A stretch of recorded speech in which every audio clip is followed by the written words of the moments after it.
Доброго времени суток, мои дорогие. Меня зовут Садовская Регина Наилевна, и я врач-акушер-гинеколог, врач ультразвуковой диагностики. Мой стаж работы более 10 лет. И сегодня я бы хотела с вами поговорить на такую очень важную тему, как страхи женщин перед приемом врача и обращением к врачу. За этими страхами стоят определенные причины, определенные пункты, по которым женщина не хочет или не идет обращаться к врачу. И давайте разберем каждый из них. Первый страх – это страх боли и манипуляций. Вообще в медицине есть даже такой специальный термин, как синдром белого халата. Это когда пациент очень боится приема врача, при этом поднимается давление артериальное, увеличивается пульс, появляется одышка.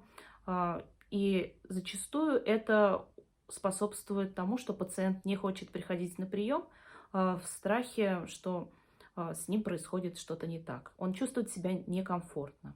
Этот страх преодолевается с помощью психологов, с помощью седативных препаратов на растительной основе в том числе.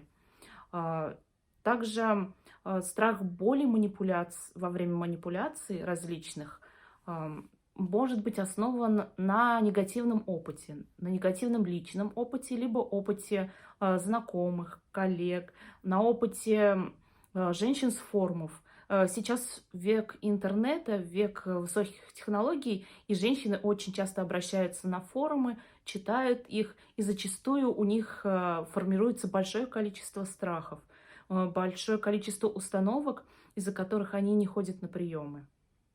Расскажу один из страхов моей пациентки. Девушка 20 лет обращалась к гинекологу, который сказал ей на приеме, что ее половые губы выглядят как-то не так. То есть они какие-то не такие, как должны быть. Это, конечно, некомпетентность врача. В медицине это называется этика и деонтология, в которой врач очень аккуратно должен общаться с пациентом, подбирать правильные слова. И, возможно, врач не хотел ничего такого плохого сказать, но сформировал страх женщины, и после этого она длительное время не обращалась к гинекологу в страхе, что ей скажут, что у нее опять что-то не так. Следующий страх – это страх некомпетентности врача. Тоже он формируется чаще всего из-за негативного опыта.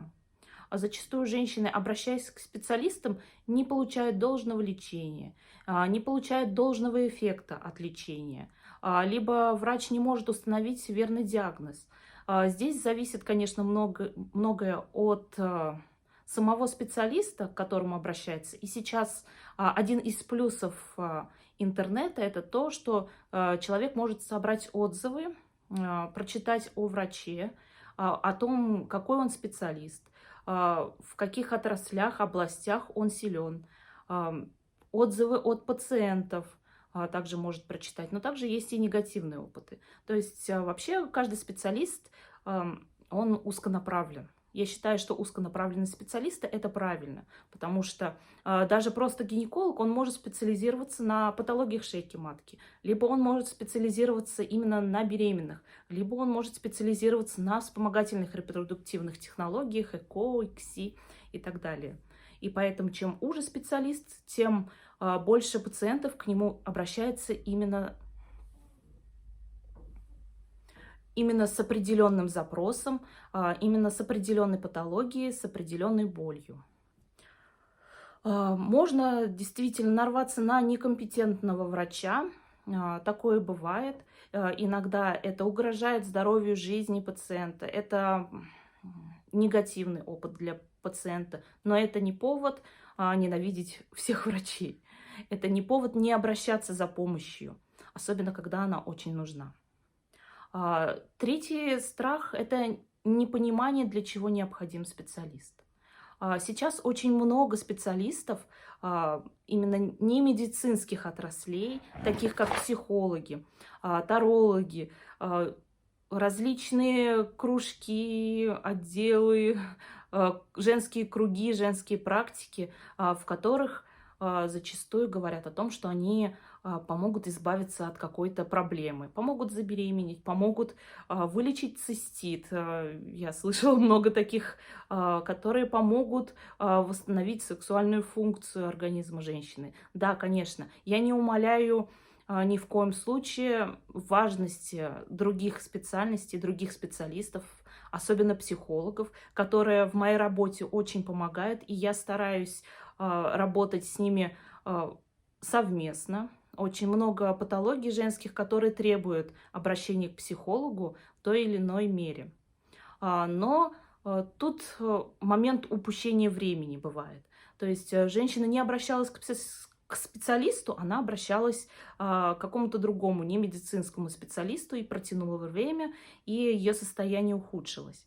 Поэтому при возникновении каких-либо жалоб, причин для обращения к врачу, необходимо обратиться к врачу, выбрать подходящего для тебя специалиста, выбрать специалиста, которому ты доверяешь, и обратиться к нему. И следующий, четвертый страх – это недоверие медицине в целом. Я хочу сказать, что медицина существует уже длительное время. Уже до нашей эры существовала медицина, и было совершено огромное количество открытий, огромное количество великолепных открытий, которые позволяют нашему человечеству жить, быть здоровыми, излечиваться от заболеваний, которые раньше считались неизлечимыми. Поэтому преуменьшать значение медицины не стоит.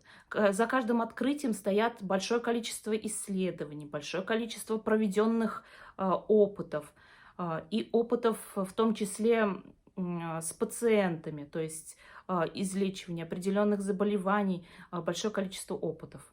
Поэтому в целом к медицине человек должен относиться лояльно. Он может считать медицину помощником в своей жизни, потому что действительно медицина, она направлена на оздоровление нашего организма, она направлена на излечение от определенных заболеваний, она направлена на улучшение качества жизни.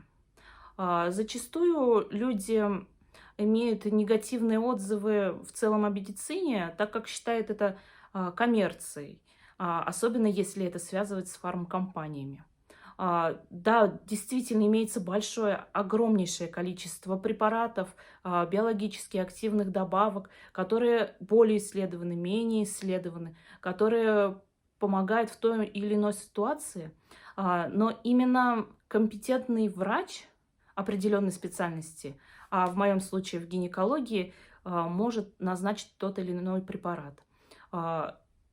Зачастую женщины идут в интернет, чтобы прочитать инструкцию к препарату, считают, что этот препарат им подходит, начинают принимать и не имеют эффекта. Все потому, что каждый препарат подбирается индивидуально. Часто очень необходимы дополнительные исследования для того, чтобы назначить препараты. Даже пероральные контрацептивы. То есть для назначения контрацептивов действительно необходимо обследование женщины, как минимум опрос. Потому что другие соматические патологии, которые присутствуют в организме, либо особенности организма женщины, они могут влиять на эффективность этих препаратов. В нынешнее время, в современный век интернет-технологий очень много плюсов.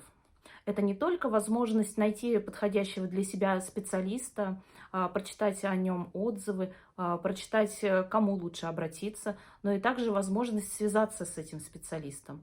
В моем случае я оказываю как очные консультации, то есть это приемы и ультразвуковая диагностика, определенные манипуляции, которые я провожу в специализированной лицензированной клинике. Также я провожу и онлайн-консультации, на которых мы можем составить определенный план действий женщины. Это, конечно, не заменяет приемов, поэтому диагнозы по онлайн-консультациям я не ставлю. И лечение без приема пациента я никогда не назначаю, потому что это очень ответственно, это опасно и это неправильно со стороны специалиста. Но бывают случаи, при которых необходима именно консультация, поддержка, помощь специалиста. Особенно часто обращаются беременные, которые ввиду гормонального своего состояния имеют очень тревожное состояние. тревожное психическое состояние, и они хотят получить вопросы на свои ответы, на какие-то небольшие вопросы, которые интересуют их в конкретный момент времени. И обращаться к специалисту, приходить на прием, они стесняются или боятся, или не имеют на это времени, или ждут следующего приема и считают это не совсем важным на данный момент, но это их тревожит.